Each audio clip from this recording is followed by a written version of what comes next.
The blizzard tore through the Arizona mountains with a fury that defied nature itself, catching Vivienne Jennings off guard as she stumbled through knee-deep snow, her lips already turning blue, her fingers numb inside her threadbare gloves.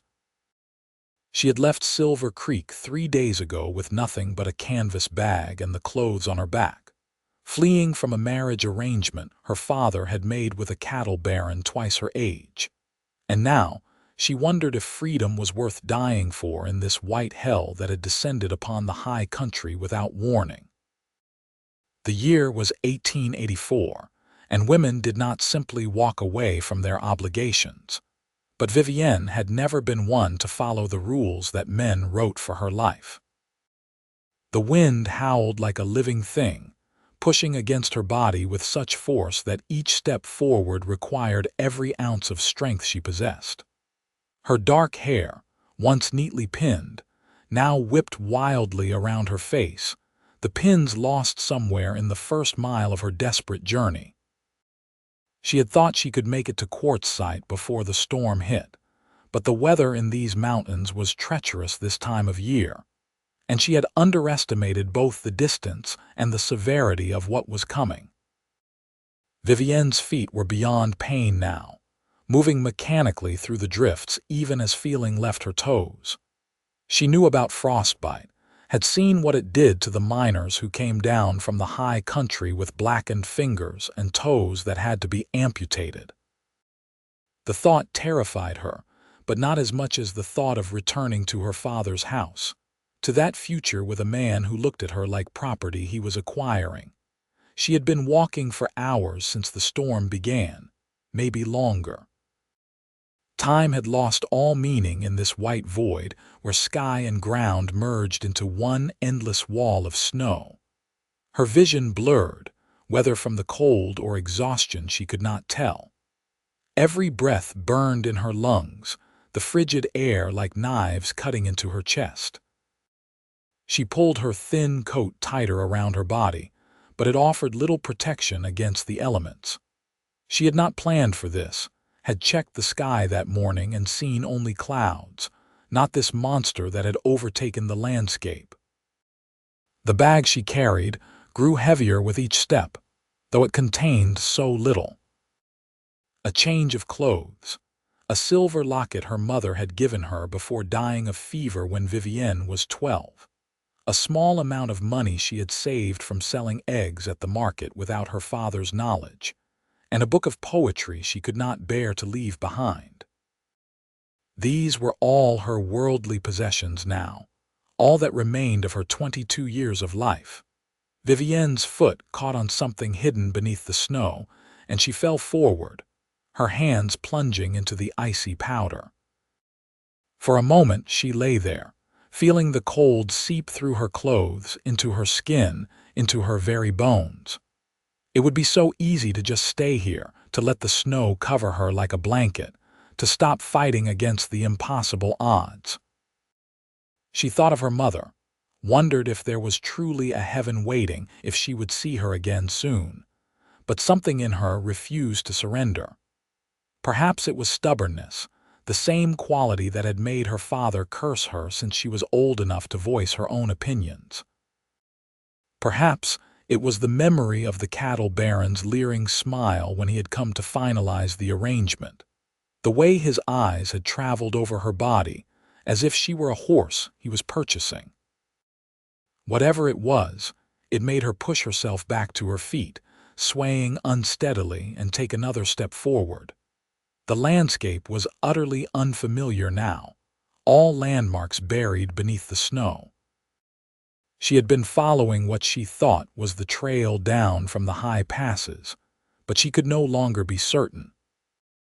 The storm had disoriented her completely, and she realized with growing dread that she might be walking in circles, or worse, heading deeper into the wilderness instead of toward civilization.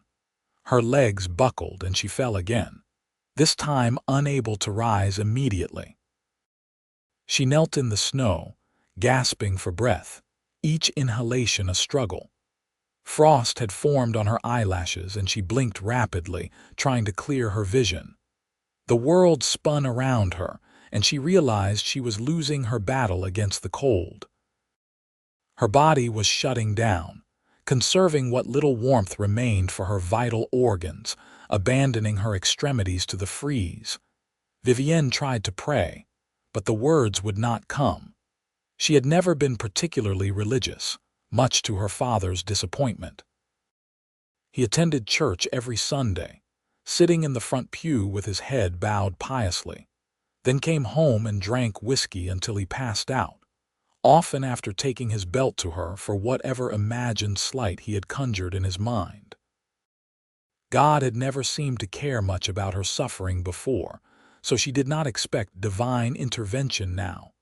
She did manage to stand once more, though her legs shook violently beneath her. Just a little farther, she told herself.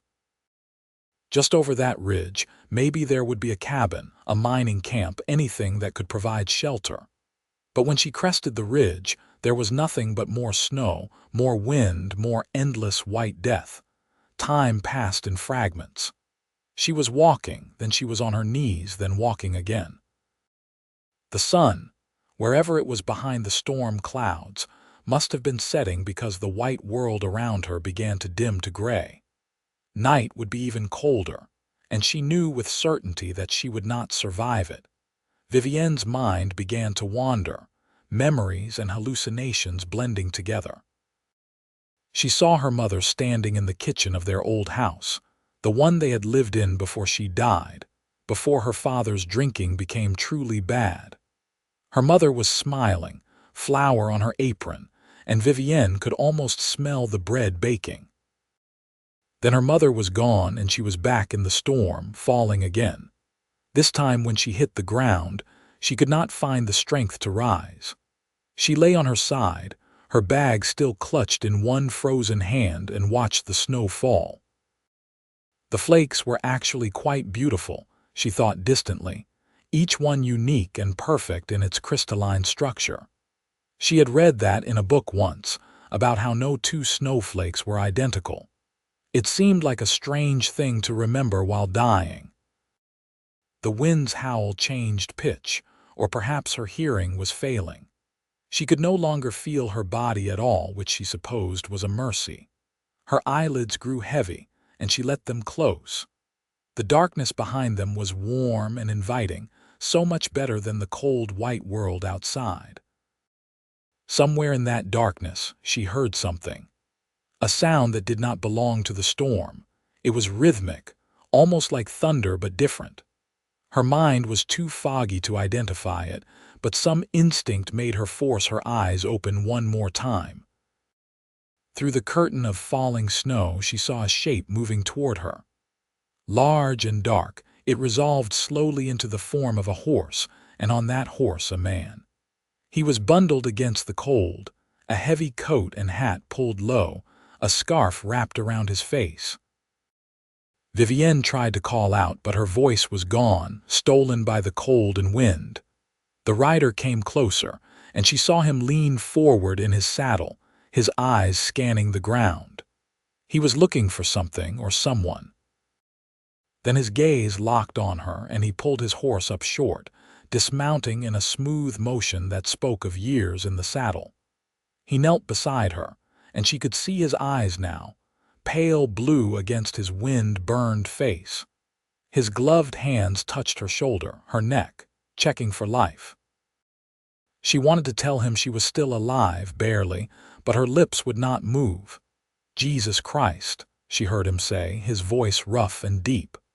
"How long have you been out here?" He did not wait for an answer she could not give. Instead, he stripped off his heavy coat and wrapped it around her, then lifted her as if she weighed nothing at all. She felt herself being placed across his saddle, felt him mount behind her, one arm around her waist to keep her from falling. "Stay with me," he said, his voice close to her ear. "Do you hear me? Stay awake. We are not far from my place." Vivienne tried to nod, to show she understood, but she was not sure if her body obeyed. The horse began to move, and the man held her securely against him. She could feel the warmth of his body even through their clothes, and she instinctively pressed closer to that heat.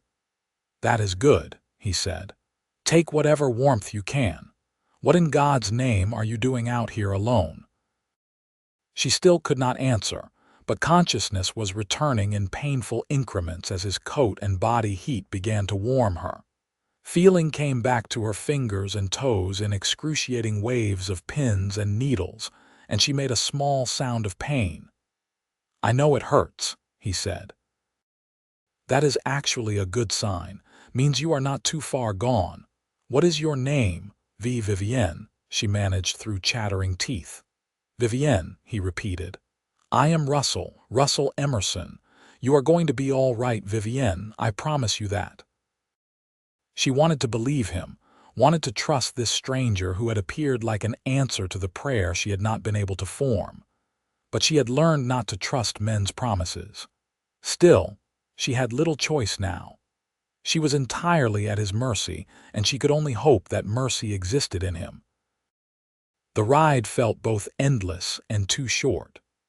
Vivienne drifted in and out of awareness, sometimes conscious of the horse's movement and Russell's arm around her, sometimes lost in fevered half-dreams. When she next became fully aware, they had stopped, and Russell was dismounting, pulling her down into his arms once more. She caught a glimpse of a cabin, sturdy and well-built, with smoke rising from its chimney. A barn stood nearby, and she could hear other horses nickering inside. Then Russell was carrying her up the porch steps, kicking the door open with his boot. The warmth inside hit her like a physical force, and she gasped. Russell carried her to a bed in the corner and laid her down gently, then immediately set to work, removing her frozen boots and stockings. She tried to protest, modesty ingrained despite her condition, but he ignored her weak attempts to push his hands away. "Frostbite does not care about propriety," he said firmly. "I need to check your feet and hands. If you want to keep them, you will let me do what needs to be done." His bluntness shocked her into stillness, and she watched as he examined her toes, his expression grim. He moved to her hands next, removing her gloves and studying her fingers with the same intensity. "You are lucky," he said finally. "Cold, yes, but I do not see blackening. The skin is going to hurt like hell as it warms up, but I think you will keep everything." Relief flooded through her, bringing tears to her eyes. She had been so afraid, though she had tried not to think about it during her desperate flight through the storm. Russell moved to the fireplace and added more wood, building up the blaze. Then he went to a cupboard and pulled out blankets, piling them over her. "I need to tend to my horse," he said. "He saved your life as much as I did, and he deserves proper care. I will be back in a few minutes. Do not try to get up. Just rest." She nodded, too exhausted to do anything else. He pulled his coat back on and went out into the storm, closing the door firmly behind him. Vivienne lay beneath the blankets, feeling the warmth slowly penetrate her chilled body. The cabin was small but clean, she noticed. A single room with the bed, a table and chairs, the fireplace, and shelves holding various supplies. Dried herbs hung from the rafters, and she could smell coffee and something else, maybe stew. Russell returned after what felt like an eternity, but was probably only 10 minutes. He stamped the snow from his boots and hung his coat and hat on pegs by the door, then unwound the scarf from his face. Vivienne got her first clear look at him and felt her breath catch slightly. He was younger than she had expected, probably not yet 30. His face was weathered by sun and wind, but handsome in a rugged way, with strong features and those striking blue eyes. His hair was dark brown, almost black, and fell to his collar. A few days' worth of beard shadowed his jaw. He was tall, she remembered from when he had lifted her, and broad-shouldered, built like a man who worked hard for his living. He caught her looking and gave her a small, wry smile. "Not quite what you expected when you wished for rescue." "I did not know what to expect," she said honestly, her voice still weak. I thought I was going to die. His expression grew serious. You nearly did. Another hour out there and I would have been finding a body instead of a living woman. He went to the stove and ladled something from a pot into a bowl. Can you sit up? You need to eat something warm. Vivienne tried to push herself upright and found her arms trembling with the effort. Russell set the bowl down and came to help her, propping her against the pillows. His hands were gentle but impersonal, and she found herself oddly disappointed by that impersonality, which was ridiculous given her circumstances. He handed her the bowl and a spoon. It was stew, rich with meat and vegetables, and the smell made her stomach clench with sudden hunger. She realized she had not eaten since yesterday morning. Slowly, Russell cautioned. Your body is in shock. Too much too fast and you will just bring it back up. She obeyed, taking small sips of the broth first, then carefully eating the tender pieces of meat and potato. He watched her for a moment, then seemed satisfied she would not choke or faint, and went to pour himself coffee from a pot on the stove. So, he said, settling into a chair at the table, are you going to tell me what you were doing out in that storm? No one with any sense would be traveling in this weather. Vivienne finished another spoonful of stew, buying herself time to decide how much to tell this stranger. But he had saved her life, and he deserved some explanation. I was running away, she said finally. From what?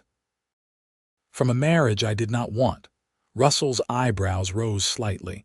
Your husband? No, a man my father promised me to. I left before the wedding could take place. He studied her for a long moment, his expression unreadable. That took courage. Foolish courage, maybe, given you nearly died for it, but courage nonetheless. You think I should have stayed, married a man I do not love who is old enough to be my father, just because that is what was expected of me. I did not say that. Russell took a sip of his coffee. I am just noting that most women would not have the guts to walk away. Where were you heading? Quartzsite. I have a cousin there, or I did 5 years ago. I was hoping she might take me in, help me find work. Quartzsite is still a good day's ride from here, and that is in decent weather. On foot, through mountain passes, you were looking at 3 or 4 days, maybe more. Vivienne felt her cheeks heat with embarrassment. I know it was foolish, but I had to try. You do not understand what it was like, being trapped in that house with my father, knowing what was waiting for me. You are right. I do not understand, Russell said. I have never been in that position, but I have seen enough of the world to know that sometimes the only choice is a bad one or a worse one, and you have to pick which you can live with. They were quiet for a moment, the only sounds the crackling of the fire and the howl of the wind outside. The storm showed no signs of abating. How did you find me? Vivienne asked. It seemed impossible that anyone would be out in that weather. Russell's jaw tightened. I was looking for someone else. One of my horses got spooked by the storm and broke through a fence. Damn fool animal is worth more than this cabin and everything in it, so I went after him. Spotted you on my way back. He paused. Never did find the horse. Hope he found shelter somewhere. I am sorry, Vivienne said, feeling guilty that his rescue of her had cost him so dearly. Not your fault a horse is an idiot, Russell said, but his tone was gentler than his words. And I would not have left you out there even if I had found him. No animal is worth a human life. Vivienne finished the stew, feeling warmth and strength slowly returning to her body.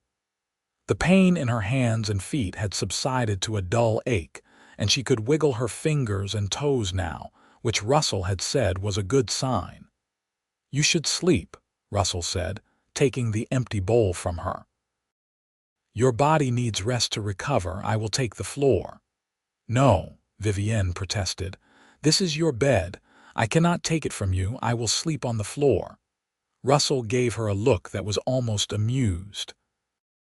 You are in no condition to sleep on the floor, and I am not such a brute that I would let a woman who nearly froze to death give up the only bed. I have slept in worse places than a floor by a fire. You will stay where you are." She wanted to argue, but exhaustion was crashing over her in waves now that she was warm and fed. Her eyes kept trying to close of their own accord.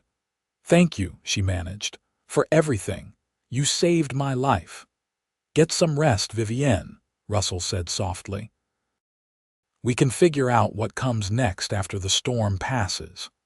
She wanted to stay awake, wanted to talk more with this man who had appeared out of the blizzard like some kind of frontier angel, but her body had other ideas. Within minutes, she was asleep, her breathing deep and even. Russell sat at his table, nursing his coffee and watching her sleep. She was beautiful, he could not help but notice, with delicate features and dark hair that was starting to dry in soft waves around her face. But more than her physical beauty, there was a strength in her that impressed him. Not many people would have survived what she had endured, and fewer still would have attempted such a journey alone in the first place. He thought about her situation, about the father and unwanted marriage she had fled. He had seen his share of such arrangements, women traded like cattle for land or money or influence. It turned his stomach, but it was the way of the world, especially in places where women had few options for independence. Russell finished his coffee and began preparing his bedroll by the fire. Outside, the blizzard continued to rage, and he knew they would be trapped here together for at least another day, maybe longer. He hoped the woman, Vivienne, would not prove to be trouble.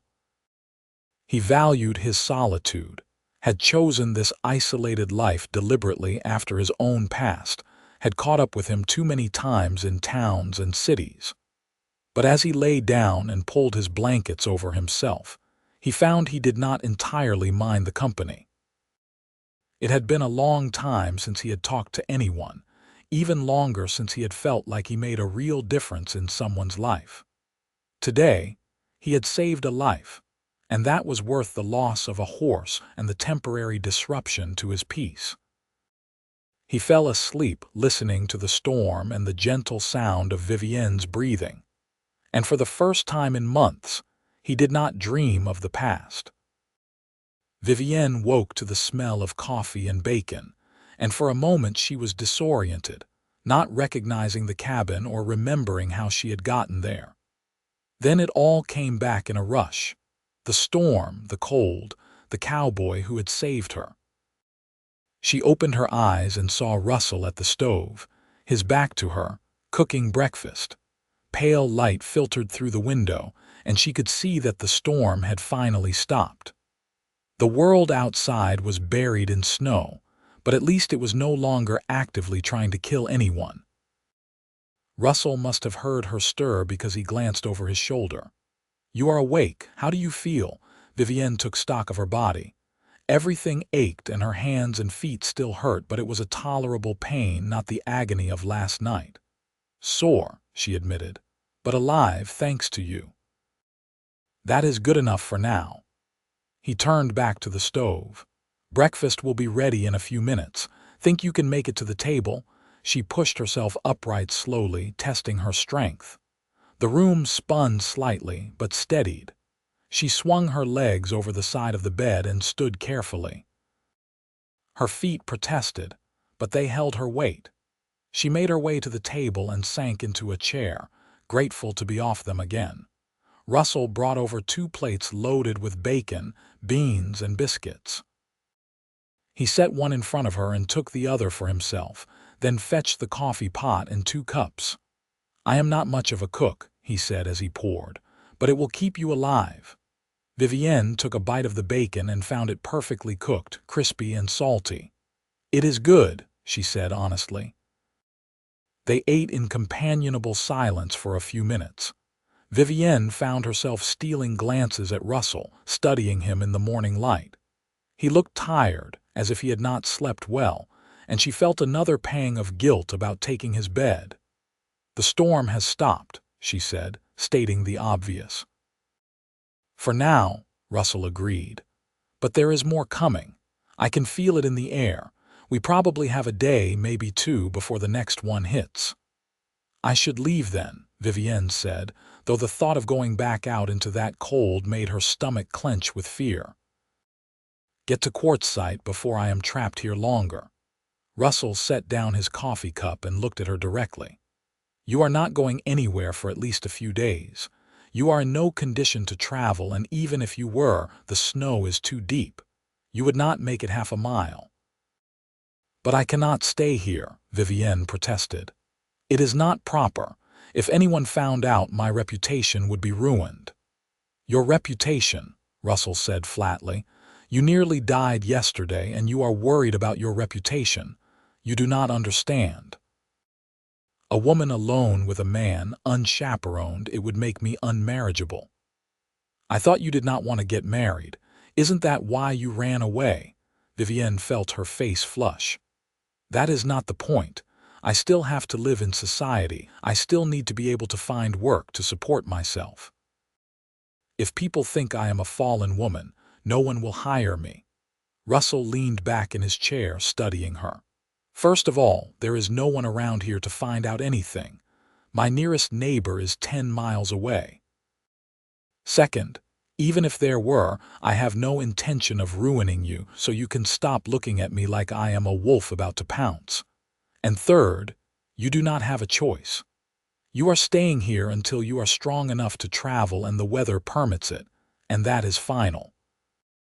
His tone brooked no argument, and Vivienne realized she was being foolish. He was right. She had no choice, and more than that, he had shown her nothing but kindness and respect. She was projecting her fears based on her experiences with other men, not on anything Russell had actually done. "I am sorry," she said quietly. "You are right. I am being ungrateful. You saved my life, and I am repaying you with suspicion and complaints." Russell's expression softened slightly. "You have been through an ordeal. I understand being wary, but I give you my word you are safe here. I will not touch you except to help if you need it, and when the weather clears and you are well enough, I will take you to Quartzsite myself." "Fair enough." Vivienne nodded, feeling tears prick at her eyes. She blinked them back furiously, not wanting to appear weak, but Russell saw them anyway. "Hey," he said, his voice gentle. "You are allowed to cry after what you went through. Hell, most men would be crying after nearly freezing to death." That made her laugh, albeit shakily, and a few tears escaped despite her best efforts. She wiped them away impatiently. "I do not usually cry. My father always said tears were a sign of weakness." "Your father sounds like a bastard, if you will pardon my language." "You do not need to pardon it. You are right. He is a bastard." They finished breakfast, and Russell cleared the plates while Vivienne sat at the table, sipping her coffee. She watched him move around the cabin with practiced efficiency and found herself curious about him. "How long have you lived here?" she asked. "About 3 years. Built the cabin myself." "Why so isolated? Most people prefer to be closer to town, to other people." Russell was quiet for a moment, washing the dishes in a basin. "I like the quiet," he said finally. "I had enough of people and their noise and their problems in my old life. Out here, the only problems I have are the ones nature throws at me and those I can handle." "What did you do?" "Before, I mean." He glanced at her over his shoulder, and she saw a flash of something dark in his eyes. "Nothing I am particularly proud of. I worked for some rich men who were not always on the right side of the law. When I figured out exactly what kind of men they were, I left. They did not appreciate that, and I had to disappear for a while. Ended up here." Vivienne absorbed this information. "Are you in danger? Are they looking for you?" "Not anymore. One of them died, the other went to prison. I am just a loose end they never bothered to tie up." He dried his hands and turned to face her. "But that is why I understand running away from a bad situation. Sometimes it is the only way to survive. Yet you think I was foolish to try." "I think you were brave but unprepared," Russell corrected. "There is a difference." If you had proper supplies, if you had waited for better weather, if you had a horse instead of going on foot, you might have made it. But you had none of those things, and you almost paid the ultimate price for it. He was right, and she knew it. She had been desperate and impulsive, and it had nearly killed her. "I could not wait," she said softly. "The wedding was in 4 days. If I had not left when I did, there would have been no chance at all."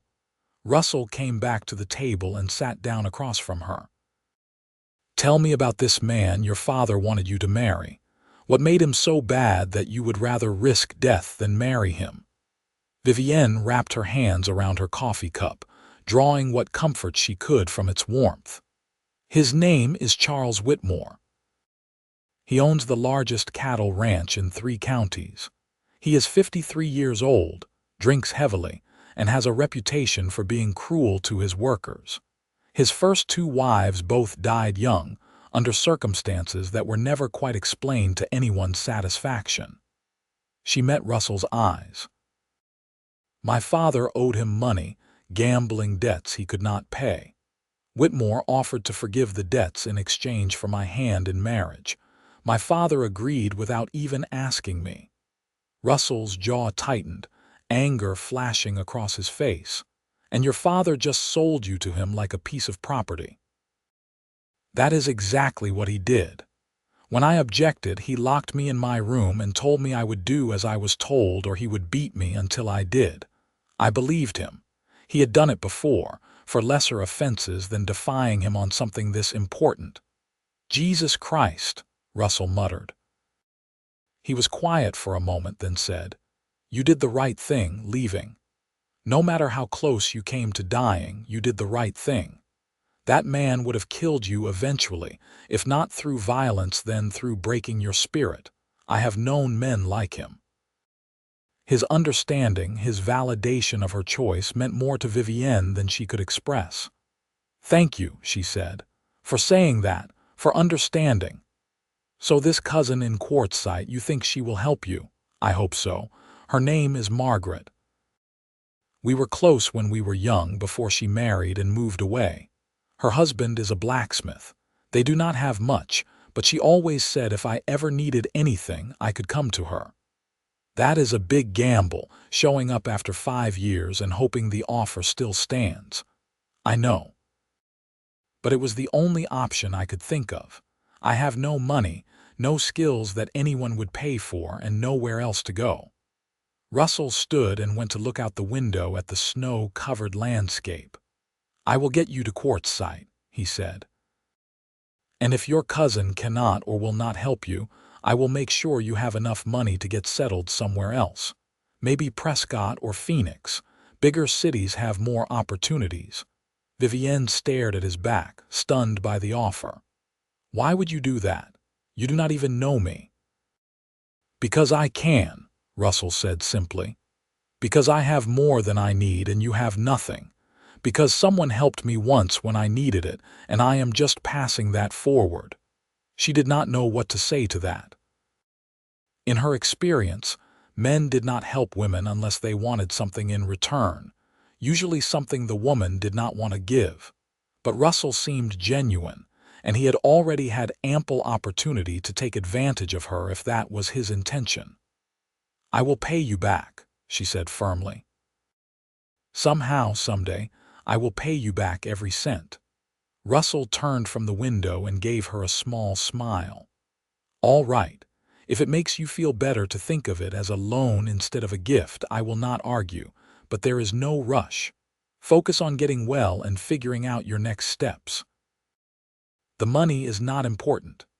The rest of the day passed quietly. Russell went out to check on his animals and dig paths through the snow to the barn and woodpile.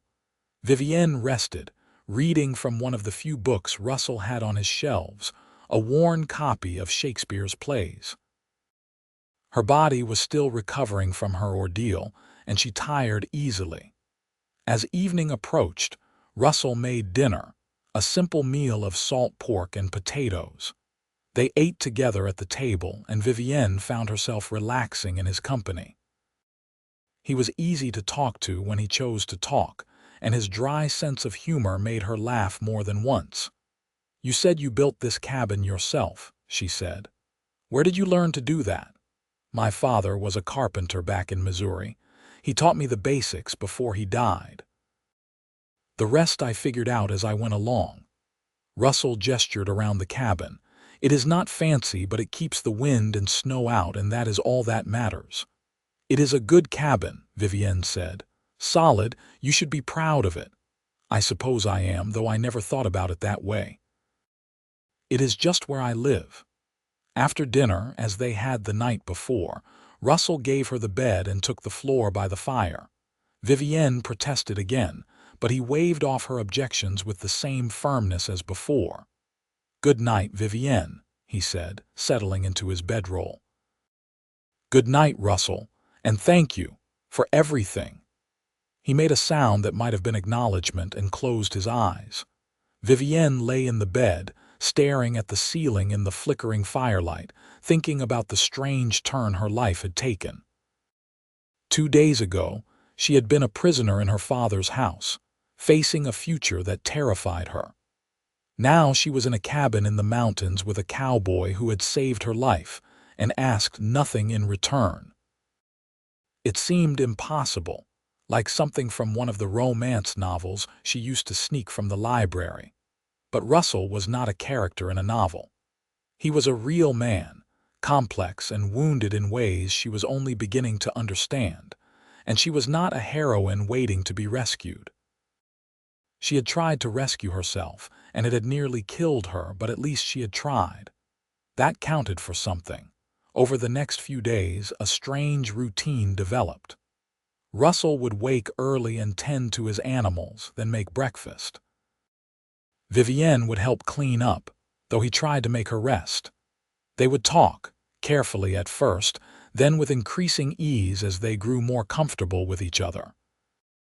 Russell taught her to play poker using dried beans as chips, and she discovered she had a knack for reading his tells, which amused him greatly. "You are too good at this," he said, tossing his cards down in defeat for the third time in a row. "You are going to clean me out." "You have a tell," Vivienne said, grinning. "When you have a good hand, you tap your thumb against your cards, just a little, but enough to notice if you are paying attention." Russell looked down at his hands in surprise. "I do not." "You do. Watch yourself next time." He shook his head, but he was smiling.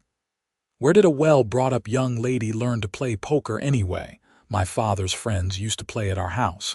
I would sneak out of my room and watch from the stairs. They never knew I was there." "Scandalous," Russell said, but his tone was teasing. Vivienne found herself looking forward to these moments, to the easy camaraderie that was developing between them.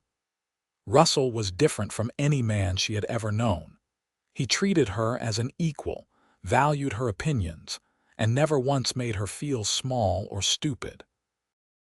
When she beat him at cards, he congratulated her on her skill instead of making excuses or getting angry.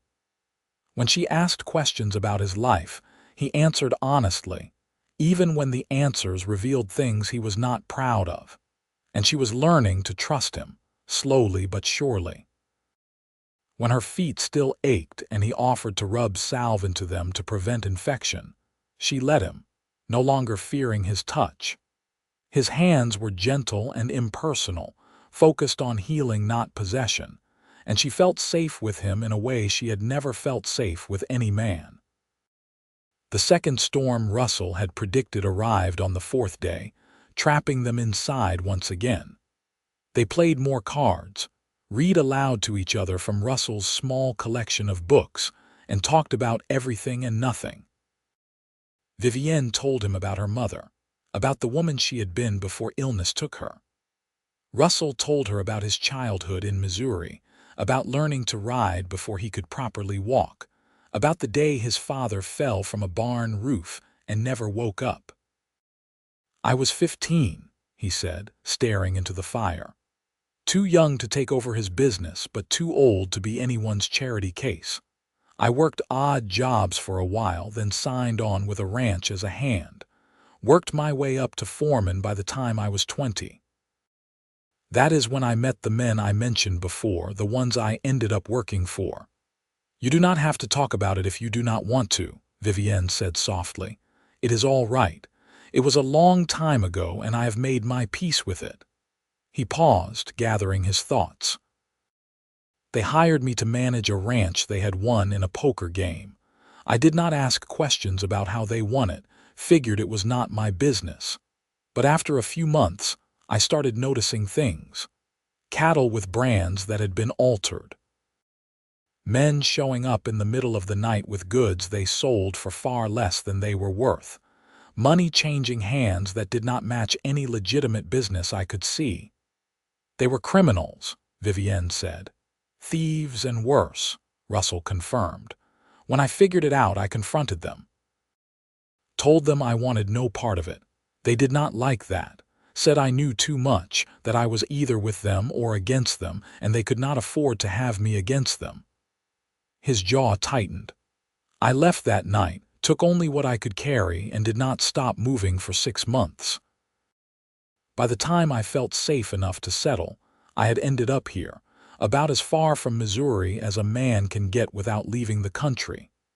Vivienne reached across the table and touched his hand briefly. I am sorry that happened to you.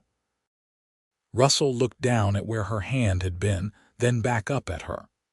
It taught me who I wanted to be. I could have stayed, could have gone along with them and gotten rich off other people's suffering. But that would have made me as bad as them.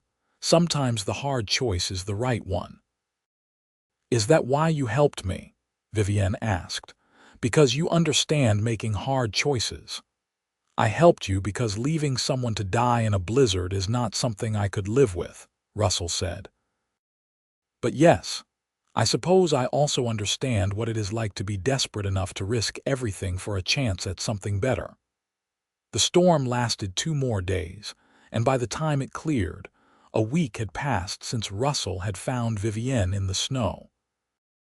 She was fully recovered now, her strength returned, the pain in her hands and feet nothing more than a fading memory. And she realized, with a mixture of anticipation and regret, that she would be leaving soon.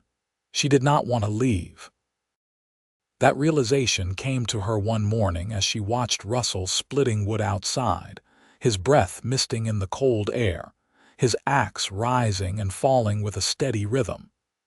In this week, she had been happier than she could remember being in years. There was no one demanding things of her, no one criticizing her every move, no one making her feel worthless. There was just Russell and the simple rhythm of daily life, and it was enough, more than enough if she was being honest with herself. Because somewhere in the past week, her gratitude and respect for Russell had transformed into something else. Something that made her heart beat faster when he smiled at her, something that made her hyper-aware of his presence in the small cabin. She was falling for him, she realized with a start.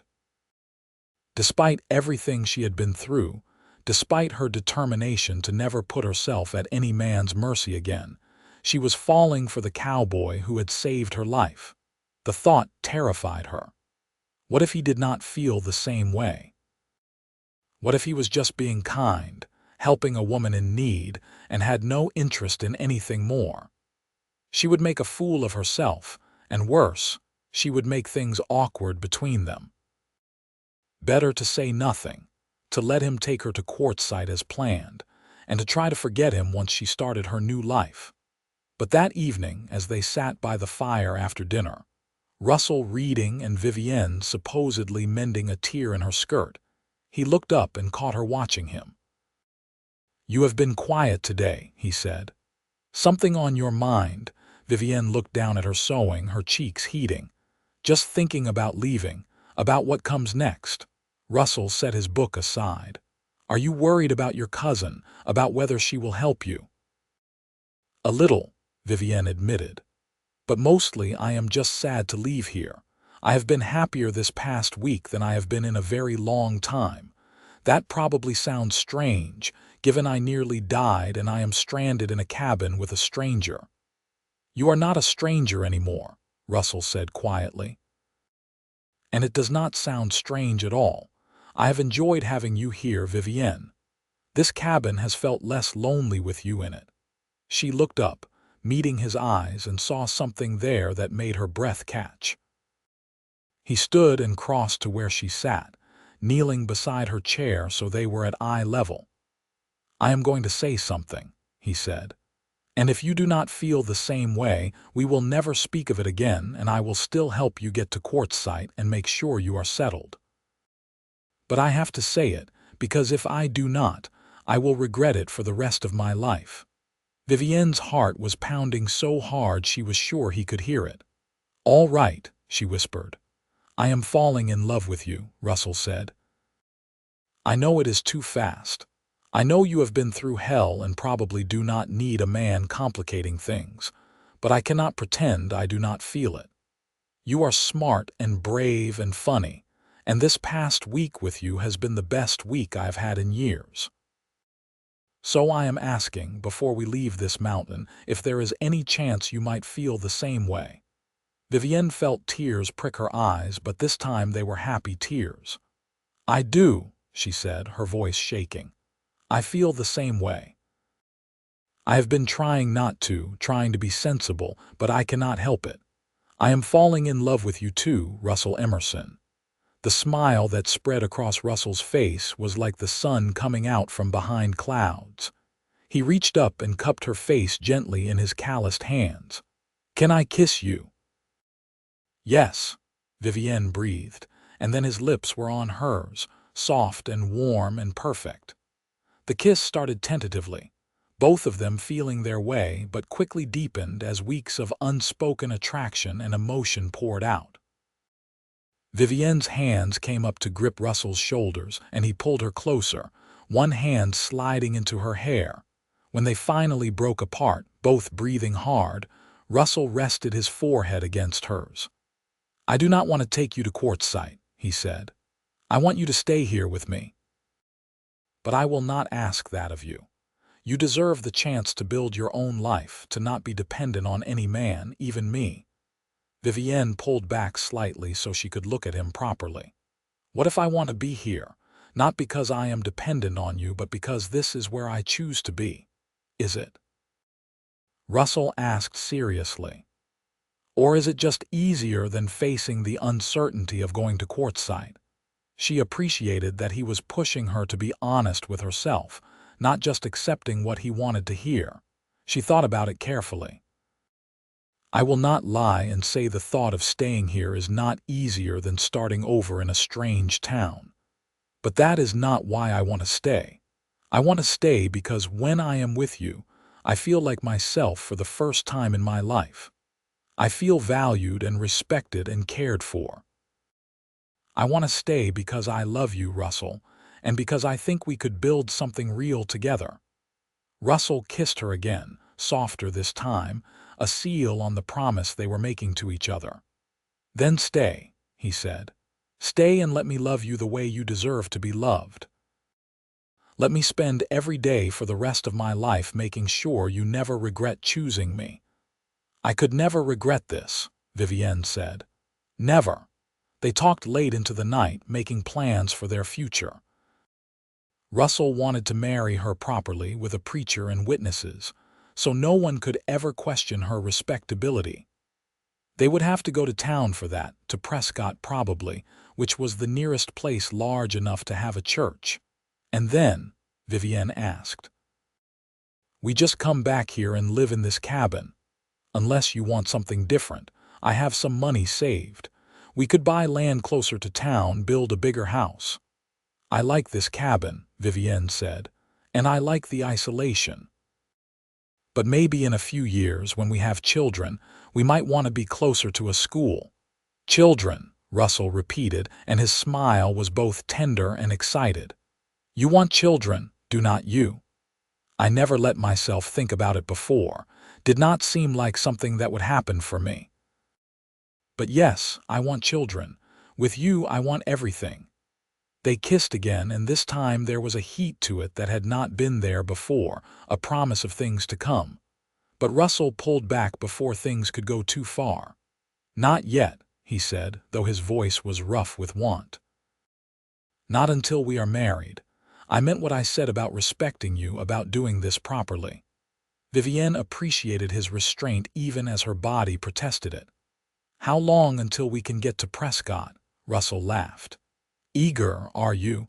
Probably another week if the weather holds. We will need to wait for the trails to clear a bit, and I need to check the passes to make sure they are safe." A week felt like an eternity, but Vivienne could wait. She had waited 22 years to feel this way about someone. Another week was nothing. The weather did hold, and exactly 8 days later they set out for Prescott. Russell had 2 horses.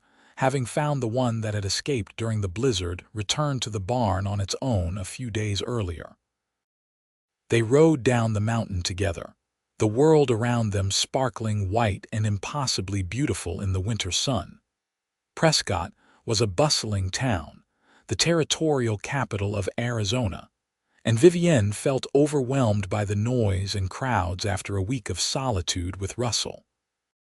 But he kept a steady hand on her elbow as they navigated the streets, leading her to a hotel where he secured them 2 rooms, side by side but separate, another gesture of respect that made her love him even more. They found a preacher that afternoon, a kindly older man who agreed to marry them the following day after the required waiting period. Russell bought Vivienne a simple dress for the ceremony, deep blue wool that brought out her eyes, and a silver wedding band that fit perfectly. That night, lying alone in her hotel room, Vivienne thought about how much her life had changed in less than 2 weeks. She had gone from a trapped woman facing a nightmare marriage to a woman in love preparing to marry a man of her own choosing. It felt like a dream, like something too good to be true. But the next morning, when she stood in the small church with Russell beside her and the preacher before them, she knew it was real. Russell's hand was warm and solid in hers, his eyes bright as he spoke his vows. And when it was her turn, her voice did not shake at all.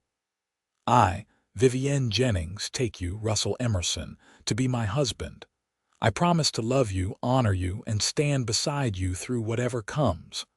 I promise to be your partner, your friend, and your wife for all the days of my life." "I now pronounce you man and wife," the preacher said, beaming at them. "You may kiss your bride." Russell did, thoroughly and enthusiastically, and Vivienne laughed against his lips, joy bubbling up inside her. They were married. She was Mrs. Russell Emerson now, and she belonged to no one but herself and the man she loved. They spent their wedding night in Russell's hotel room, and Vivienne discovered that the passion she had sensed in their kisses was only a fraction of what existed between them. Russell was gentle and patient, making sure her first time was as pleasurable as possible, and when they finally came together, it felt like coming home. Afterward, lying tangled together in the bed, Russell traced patterns on her bare shoulder. "I have something to tell you," he said quietly. Vivienne tensed slightly. "What is it?" "Nothing bad," he assured her quickly. "At least, I hope you will not think it is bad. I told you I worked for those criminals back in Missouri, that I left and disappeared. What I did not tell you was that before I left, I emptied one of their safes. Took every dollar they had hidden there." Vivienne propped herself up on one elbow to look at him. "You stole from them?" "I did. I figured they owed me wages they had never paid, and besides, they had stolen most of that money from other people anyway. I was just redistributing it." He paused. "I have about $5,000 hidden in a compartment under the cabin floor. I have been afraid to spend much of it in case it could somehow be traced back to me, but I do not think that is an issue anymore. The point is, we are not poor. We can build that bigger house if you want, or buy more land, or do whatever you want. I just wanted you to know." $5,000 was a fortune, more money than Vivienne had ever imagined possessing. "You have been living like a hermit sitting on a gold mine," Russell shrugged. Money does not mean much when you are alone. But now I have you and I want to give you everything. So what do you say? Should we stay in the cabin or build something new? Vivienne thought about it. Let us stay in the cabin for now. It is our place where we fell in love. Maybe in a few years we can build something bigger. But for now, I just want to be with you, away from the world. That sounds perfect, Russell said and kissed her again. They stayed in Prescott for 3 more days, outfitting themselves with supplies for the journey back and for the long winter ahead. Russell bought Vivienne warm clothes, sturdy boots, and a rifle, which he insisted on teaching her to shoot. "You are a frontier wife now," he said as they practiced at a spot outside of town. "You need to know how to defend yourself and the homestead if something happens when I am not around." Vivienne proved to be a quick study, and by the end of the afternoon she could hit a target more often than not. Russell looked proud, and she felt a surge of pride in herself too. She was not the helpless woman who had fled into the blizzard anymore. She was stronger now, capable and confident. On the 4th day, they began the journey back to the cabin. The ride took 2 days, and they camped one night under the stars, huddled together in their bedrolls for warmth. Vivienne had never slept outdoors before, and she found she loved it, the vast sky overhead and the sounds of the wilderness around them. When they finally arrived back at the cabin, Vivienne felt a sense of homecoming that she had never felt anywhere else. This was her home now, truly hers, and she was going to make it into a place of warmth and love. The winter passed in a blur of contentment. Russell taught Vivienne to care for the horses, to hunt and fish, to read the weather and the land. She taught him to cook properly, expanding his repertoire beyond basic survival fare, and spent hours mending and improving their clothes and the cabin's furnishings. They talked endlessly, sharing their hopes and dreams and fears. They made love with a passion that never seemed to diminish, finding joy in each other's bodies and comfort in each other's arms. And slowly, Vivienne healed from the wounds her father and her old life had left on her soul. Spring came, and with it the decision of what to do with the money Russell had hidden. They decided to expand their homestead, buying the land around the cabin to secure their borders and building a barn large enough to house more horses. Russell wanted to start breeding horses, using the stallion that had run away in the blizzard as the foundation of a herd. "That damn fool horse saved your life by getting himself lost," Russell said. "Least I can do is put him to good use."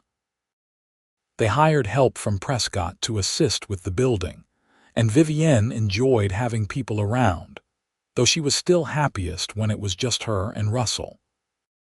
The men who worked for them were respectful, especially after Russell made it very clear that his wife was to be treated with the utmost courtesy, or they would answer to him. By summer, the barn was complete, and they had acquired several mares to breed. The homestead was thriving, and so was their marriage. Vivienne had never been happier, waking each morning to Russell's arms around her and falling asleep each night to his steady breathing beside her. In late August, Vivienne realized her monthly courses had not come. She waited another month to be sure, then told Russell over breakfast one morning. "I am pregnant," she said, watching his face carefully. Russell's expression went through a range of emotions in rapid succession: shock, joy, fear, and then a fierce protectiveness. "Are you sure?" "As sure as I can be without seeing a doctor. I am 2 months late, and I have been feeling sick in the mornings." Russell got up from his chair and came around the table, kneeling beside her and taking her hands. "How do you feel about it?" "Scared," Vivienne admitted, "but happy." "So happy, Russell. We are going to have a baby." He pulled her into his arms, holding her tight. "I am going to take such good care of you," he promised. "Both of you. You are going to have everything you need." Russell insisted they go to Prescott so Vivienne could be examined by a doctor. The doctor confirmed her pregnancy and told them the baby would likely arrive in early April. He also gave them a list of things to watch out for and instructions on how to prepare. The pregnancy progressed smoothly, though Vivienne struggled with sickness in the first few months and exhaustion that made even simple tasks difficult. Russell was endlessly patient and helpful, taking over many of her usual chores and making sure she rested. As her belly grew, Vivienne found herself marveling at the life growing inside her. She and Russell would sit by the fire in the evenings, his hand on her stomach, feeling the baby kick and move. "Strong," Russell would say with satisfaction. "This one is going to be a fighter." "Like its mother," Vivienne would respond, and Russell would kiss her and tell her she was the strongest person he knew. As winter approached again, they prepared for the birth. Russell brought in a midwife from Prescott, a capable woman named Mrs. Thompson, who agreed to stay with them for the last month of Vivienne's pregnancy and through the birth. She set up in the loft Russell had added to the cabin, giving them some privacy while still being close enough to help when the time came. The baby came on a cold night in April, almost exactly a year after Vivienne had walked through the blizzard. The labor was long and difficult, and there were moments when Vivienne thought she might not survive it. But Russell stayed by her side the entire time, holding her hand, wiping her brow, whispering encouragement. When the baby finally arrived, filling the cabin with its strong, healthy cries, Vivienne wept with relief and joy. Mrs. Thompson cleaned the infant and wrapped it in a blanket, then placed the baby in Russell's arms. "You have a son," she said, smiling. Russell looked down at the tiny face, and Vivienne saw tears on his cheeks. "A son," he whispered in wonder. He brought the baby to Vivienne, placing him carefully in her arms. "Look what we made. Look at him." The baby was beautiful, with dark hair like his mother and blue eyes like his father. He was perfect, and Vivienne fell in love with him instantly. "What should we name him?" Russell asked. They had discussed names but had not settled on anything definite. Vivienne looked down at her son, thinking about the journey that had brought her here, about the blizzard and the cowboy who had saved her and promised she would never walk alone again. "Michael," she said. "Michael Justice Emerson. For new beginnings and the justice of finding a better life." "Michael," Russell repeated, testing it out. "I like it. Michael Justice Emerson, welcome to the world, son." Mrs. Thompson stayed for 2 weeks after the birth, making sure Vivienne recovered properly and teaching them how to care for their new son. By the time she left, both Vivienne and Russell were confident in their ability to handle parenthood, though they were also exhausted from the round-the-clock demands of a newborn. But it was a good exhaustion, the kind that came from pouring love and care into something precious. Michael was a good baby, rarely fussy, and he seemed to thrive in the mountain air and quiet of the homestead. As the months passed and Michael grew, Vivienne often thought about that night in the blizzard, about how close she had come to dying. If Russell had not found her, if he had not been brave enough to go out in that storm looking for his horse, she would have frozen to death in the snow. She would never have known this life, this love, this perfect child.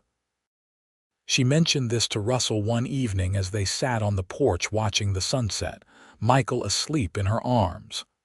"I think about it too," Russell admitted, "about how easily things could have gone differently, but they did not. You walked through that blizzard and survived, and I rode out and found you, and we found each other. That means something." "It means everything," Vivienne said. Russell put his arm around her shoulders, pulling her close. "You will never walk alone again, Vivienne. I promised you that, and I meant it. No matter what comes, we face it together." "Together," Vivienne agreed, leaning into his warmth. The years that followed were good ones. The horse breeding business thrived, and Russell's reputation for producing quality animals spread throughout the territory.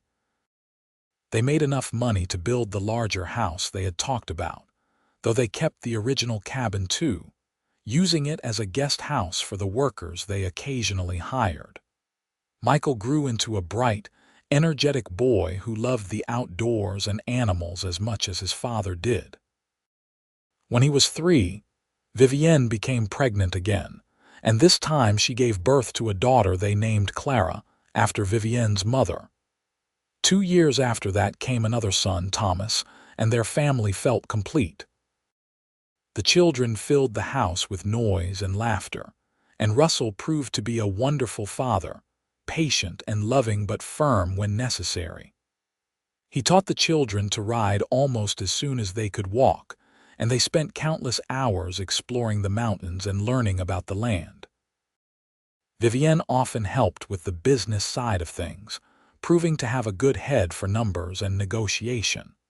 She also started a small garden that grew into a large one, producing more vegetables than they could use. She began selling the surplus in Prescott, and that evolved into a side business supplying several restaurants and hotels. As the children grew older, Russell and Vivienne made sure to tell them the story of how they had met, about the blizzard and the rescue and the love that had grown in that small cabin. The children loved hearing it, would beg for the story again and again, and Vivienne never tired of telling it. When Michael was 10, Clara 7, and Thomas 5, they took a trip to Silver Creek, the town Vivienne had fled from all those years ago. She had not seen or heard from her father since the night she escaped, and she wanted closure, wanted to face him as the strong, successful woman she had become. They found her father's house, smaller and shabbier than Vivienne remembered. When she knocked on the door, it was opened by a woman she did not recognize, hard-faced and suspicious. "What do you want?" the woman demanded. "I am looking for Samuel Jennings," Vivienne said. "I am his daughter." The woman's expression did not soften. "He is dead. Died 2 years ago. Drinking finally killed him." Vivienne felt a complicated mix of emotions. Sadness for the waste of a life, relief that she would never have to face him again, and a strange sense of freedom, as if the last tie to her old life had finally been severed. "Thank you for telling me," she said quietly and turned away. Russell was waiting with the children, and he took one look at her face and pulled her into his arms. "He is gone," she said. "He drank himself to death." "I am sorry," Russell said, though they both knew he did not mean he was sorry the man was dead, only that Vivienne had to carry the weight of having such a father. "I am not," Vivienne said, surprising herself with the honesty of it.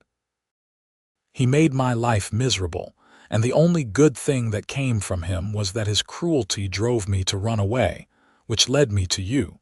So I cannot be sorry he is gone." They left Silver Creek that day and never went back. There was nothing there for them, no ties to bind them to a past that held only pain. Their life was in the mountains, in the home they had built together, in the children they were raising with love and respect. As the years continued to pass, Vivienne and Russell grew older together, their hair graying, their faces weathering, but their love never diminishing. They added grandchildren to the family as their children grew up and married, and the homestead expanded to accommodate the growing Emerson clan. On their 20th wedding anniversary, Russell took Vivienne back to the spot where he had found her in the blizzard. They rode up in the summer when the meadows were full of wildflowers instead of snow. "You remember this place?" Russell asked as they dismounted. "How could I forget?" Vivienne said, looking around. It looked so different in the sunshine, peaceful and beautiful instead of deadly. Russell took her hand. 20 years ago, I rode out into a blizzard looking for a horse and found my whole world instead. Best thing that ever happened to me, that stupid horse running away." Vivienne laughed, tears in her eyes. Best thing that ever happened to me was nearly freezing to death. What a pair we are." "The best pair," Russell said and kissed her. They stood there for a long time, holding each other, remembering the frightened young woman and the lonely cowboy who had found each other in the storm. So much had changed since then, but the core of who they were, the love they had discovered in that cabin, remained unchanged. As they rode back down the mountain toward home, Vivienne thought about the path her life had taken. She had walked miles through a blizzard to survive, driven by desperation and determination. And Russell had rode out and saved her, promising she would never walk alone again. He had kept that promise every day for 20 years, and she knew he would keep it until the day they died. Years later, when Vivienne was 65 and Russell 68, they sat together on the porch of their home, watching their children and grandchildren play in the yard. Michael had taken over the horse breeding business and expanded it further. Clara had married a doctor and lived in Prescott, but visited often. Thomas had become a rancher, buying land adjacent to theirs and running cattle alongside their horses. "You ever regret it?"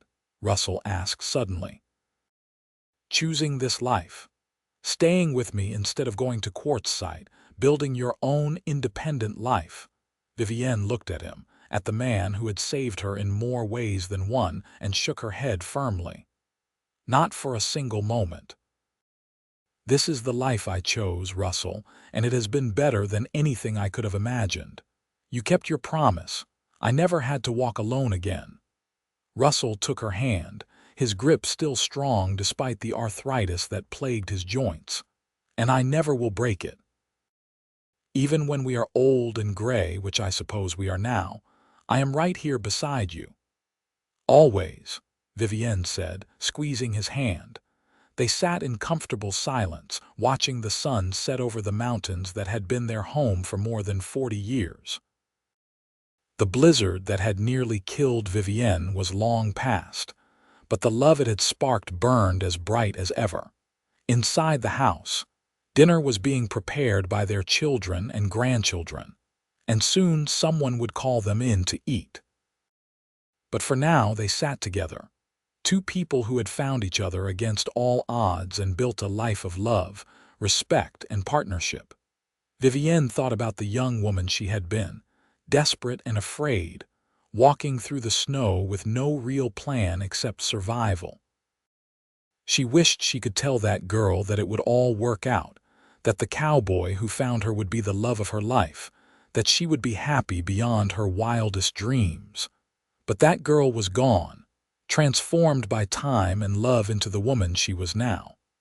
And that was exactly as it should be. Life was about change, about growth, about becoming the person you were meant to be. Vivienne had become that person with Russell by her side, and she would not trade that journey for anything. As the last light faded from the sky and the first stars appeared, Russell helped Vivienne to her feet. Her bones ached more these days, and she moved slower than she once had, but she was still strong, still capable. They walked into the house together, hand in hand, surrounded by the noise and warmth of their family. This was what she had fought for in that blizzard, though she had not known it then. Not just survival, but a life worth living. A life filled with love and laughter, with hard work and achievement, with children and grandchildren who would carry their legacy forward. That night, lying in bed beside Russell, Vivienne thought about all the paths her life might have taken. She could have married the cattle baron and lived in misery until he killed her or her spirit broke. She could have frozen in the snow and never known any of this. She could have made it to quartzsite and built a different life entirely, one where Russell Emerson was a stranger she never met. But instead, she had walked through a blizzard and survived. A cowboy had rode out and found her, and he had promised she would never walk alone again. And he had kept that promise, through 20 years and then 30, and then 40, through good times and bad, through the raising of children and the building of a legacy. As Vivienne drifted off to sleep, Russell's arm around her waist and his steady breathing in her ear, she smiled. She had chosen well, that night in the cabin when she had told him she loved him and wanted to stay. It had been the best decision of her life. The seasons continued to turn, and Vivienne and Russell grew older still. They celebrated their 50th wedding anniversary surrounded by 3 children, 12 grandchildren, and 4 great-grandchildren. The homestead they had built had become a small empire, spanning hundreds of acres and supporting dozens of families who worked the land and the horses. But despite their success and their growing family, Vivienne and Russell remained most comfortable in each other's company, still retreating to the original cabin when they wanted quiet and peace. They kept it just as it had been when they fell in love there, and sometimes they would spend a night in it, reliving those early days when it was just the two of them against the world. Russell's health began to fail when he was 73, his heart growing weak. The doctor said there was nothing to be done, except rest, and accept that time was catching up with him. Russell bore it with stoic grace, joking that he had lived longer than he had any right to expect, given his wild youth. Vivienne refused to accept it, dosing him with every tonic and remedy she could find, forcing him to rest when he wanted to work, caring for him with the same fierce determination that had carried her through the blizzard. But deep down, she knew the doctor was right. Time was running out. One evening in early winter, as the first snow of the season began to fall, Russell asked Vivienne to sit with him on the porch. She wrapped them both in blankets, and they sat in their rocking chairs, watching the snow come down. "You remember the blizzard?" Russell asked, his voice weaker than it once had been. "Every detail," Vivienne said. "I will remember it until the day I die." "That was the night my life really began," Russell said. "Finding you, bringing you home. Everything after that has been a gift I never expected." Vivienne felt tears on her cheeks. "Do not talk like you are saying goodbye. You are not going anywhere. You are too stubborn to die, Russell Emerson." He laughed softly. "I'm afraid even stubbornness has its limits, my love, but I am not afraid. How can I be when I have lived such a full life? When I have been loved by you for more than 50 years. 53, Vivienne corrected. "It will be 53 years in January." 53 years, Russell repeated. "More than most men get, more than I deserve, probably." "You deserve everything," Vivienne said fiercely. "You are the best man I have ever known." They sat in silence for a while, watching the snow fall. It was not a blizzard like the one that had brought them together, just a gentle, steady snowfall that dusted the world in white. "Will you do something for me?" Russell asked finally. "Anything." "When I am gone, do not mourn too long. Live your life. Spend time with our children and grandchildren. Be happy. That is all I want for you." "I do not know if I can be happy without you," Vivienne said honestly. "You can," Russell insisted. "You are the strongest person I know. You walked through a blizzard and survived. You can survive this too." But Vivienne was not sure she could. Russell was not just her husband. He was her best friend, her partner, the person who had saved her and then spent his whole life loving her.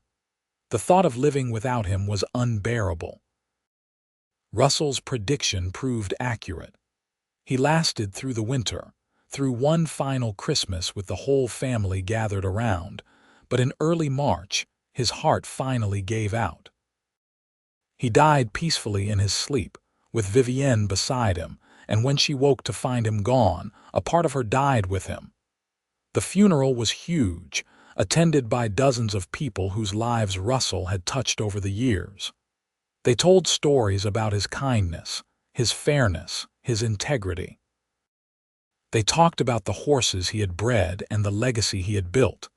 And Vivienne listened to it all, numb with grief. Her children worried about her in the months that followed. She grew thin and quiet, spending long hours in the original cabin, sitting in the chair where Russell had sat the night he told her he loved her. She felt lost without him, adrift in a way she had not been since that night in the blizzard. But slowly, with the support of her family and the passage of time, the sharpest edges of grief began to dull. She started eating regularly again, started participating in family activities, started finding small moments of joy in her grandchildren's laughter and the beauty of the mountains she loved. Vivienne lived for another 8 years after Russell's death, long enough to see her youngest great-grandchildren born, long enough to pass down the story of the blizzard and the cowboy to a new generation. She never remarried, never even considered it. Russell had been the love of her life, and she was content to carry his memory until they could be reunited. When Vivienne was 76, she caught a fever that her aging body could not fight off. As she lay in bed, surrounded by her children, she thought about her life. She had lived 80 years, 53 of them with Russell, and they had been good years, full years, years she would not trade for anything. Her daughter Clara held her hand as she drifted in and out of consciousness. "Is there anything you need, Mama?" Clara asked gently. Vivienne thought about it. "Tell them the story," she whispered. "Tell them about the blizzard, about how your father saved me, about how love can come from the most unexpected places." "I will," Clara promised. "We all will. Your story will never be forgotten." Satisfied, Vivienne closed her eyes. In her mind, she was young again, standing in that cabin with Russell kneeling beside her, telling her he loved her. She could feel his hands cupping her face, his lips on hers, the way her heart had soared with joy and hope. "I am coming, Russell," she whispered, too quiet for anyone to hear. "Wait for me." And then, peacefully, Vivienne Emerson let go of life and went to find the cowboy who had promised she would never walk alone again. The Emerson family buried Vivienne next to Russell on a hill overlooking the homestead, with a view of the mountains where their love story had begun. The headstone was simple, bearing both their names and the dates of their births and deaths, with a single inscription underneath: "She walked through the blizzard. He rode out and saved her. Together they built a love that lasted a lifetime." And for generations to come, their descendants would gather on that hill and tell the story of the blizzard, of the frightened young woman who refused to give up, of the cowboy who went out in a storm and found his soulmate, of a love that had lasted 53 years and beyond death itself. The cabin where it all began still stood, maintained by the family as a reminder of where their legacy started. Children played in it, couples courted in it, and everyone who visited felt the presence of Vivienne and Russell, as if their love had soaked into the very walls and would remain there forever. Michael, their eldest son, lived to be 92, and he never tired of telling his own children and grandchildren about his parents, about how strong and brave his mother had been, how kind and honorable his father had been, and how their love had been the foundation upon which the entire Emerson family was built. "They chose each other," he would say. "In a time and place where women rarely got to choose, your grandmother chose. She chose freedom, even though it nearly killed her. She chose love, even though she had every reason to be afraid of trusting a man. And your grandfather chose to be worthy of that choice every single day of his life. That is the legacy they left us. That is what we should aspire to." The story spread beyond the family, becoming part of the local folklore. People in Prescott and the surrounding towns all knew about the blizzard romance, about the cowboy and the woman who had found each other against impossible odds. It became a source of hope for others facing difficult circumstances, proof that even in the darkest moments, love and happiness could be found. As the years rolled into decades and then into a new century, the world changed around the homestead. Arizona became a state. Technology advanced. The frontier was tamed and settled. But the story of Vivienne and Russell remained constant, told and retold, each generation adding their own memories of the remarkable couple who had started it all. The horses they had bred became famous throughout the Southwest, known for their strength, intelligence, and gentle temperament. People said the horses were special because they came from a place built on love, and while that sounded like romantic nonsense, there was something to it. The Emerson homestead had always been a place of care and respect for animals and humans alike, and that energy had been passed down through the generations. On the 100th anniversary of Vivienne and Russell's first meeting, in 1984, the family held a massive reunion at the homestead. More than 200 descendants gathered, from babies to great-great-great-grandchildren, all because a young woman had walked through a blizzard and a cowboy had rode out to save her. They read the story aloud, the way it had been written down by Vivienne herself in her later years, preserved in a leather-bound journal that was now a family treasure. They visited the original cabin, now a sort of shrine to the couple who had lived and loved there. And they stood on the hill where Vivienne and Russell were buried, paying their respects to the two people who had made all of this possible. As the sun set on that anniversary day, casting the mountains in shades of gold and purple, the family felt the presence of their ancestors strongly. It was as if Vivienne and Russell were there with them, watching over the legacy they had built, proud of the family they had created. And in a way, they were there. Their love had created ripples that spread out through time, touching lives that would not exist without them, shaping a future they could never have imagined. That was the power of love, real love, the kind that Vivienne and Russell had found in a cabin on a mountain during a blizzard. It did not just last a lifetime. It lasted forever. The story of Vivienne Jennings and Russell Emerson became a testament to courage, to hope, to the possibility of finding love in the most unexpected places.